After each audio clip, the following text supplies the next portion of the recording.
Сәлеметсіздер ме, құрметті әріптестер? Бүгінгі біз видеомызда білім классқа КТП салуды үйренетін боламыз. Әуелі білім классты ашамыз. Ашқаннан кейін сіздерде мына жерде кіру, шығу деген сияқты болады. Соған кіре қоясыздар өздеріңіз. Содан соң, міне көріп тұрсаңыздар, шетте стрелканы басамыз. Мұғалімге КТЖ-дан кейін жауып тастаңыз, жабылмаса. Содан соң міне сіздің КТЖ-ларыңыз шығады, КТП-ларыңыз. Осының ішінде қайсысына салғыңыз келеді, соны салсаңыз болады. Менде қазір почти барлығы салынып тұр. Математиканы көрсетейін. Математиканы басамыз. Міне менде бәрі салынып тұр. Көріп тұрсыздар да? Осыны қалай саламыз? Сіздерге ол пустой болып тұрады. Менде қазір тәрбие сағаты салынбаған. Тәрбие сағатын көрсетейін. Тәрбие сағаты. Осылай пустой тұрады, тақырып деген жер көріп тұрсыздар ма? Сол тақырыпты енді КТП-мызды тауып аламыз. КТП-мызды тауып аламыз да. Менің КТП-м мынау болу керек. Шатыспасам.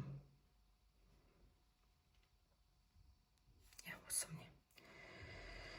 КТП-мыздың ішінен тақырыптарды табамыз. Бірінші тақырып менің отаным Қазақстан. Осыны копировать етеміз. Копировать. Білім классқа ставить. Все. Бірінші тақырыбымыз салынды. Қарапайым сабақ шығады міне осылайнан.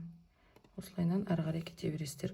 Мен кейде осылай 2-3 тақырыптан саламын мысалға. Мен осылай өзім үйренгенмін. 3 тақырыпты алдым міне. 3 тақырыптан көрсетейін.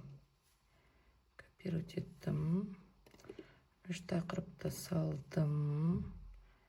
Міне келдім де, мына 2-ші тақырыбымнан бетіп бөліп алам да. Өрестетем. 1-ші тақырыбым кетті. 3-ші тақырыбымды бөліп алам. Ол үшін тақырыптың қай жерден басталатын білуіңіз керек. Міне 3 тақырып салып тастадым. Мана сіздермен 1 тақырып салдым. Одан кейін 3 тақырып салдым. Сонда мен уже 4 тақырып салып тастадым. Қалған менде 4 тақырып, оны да давайте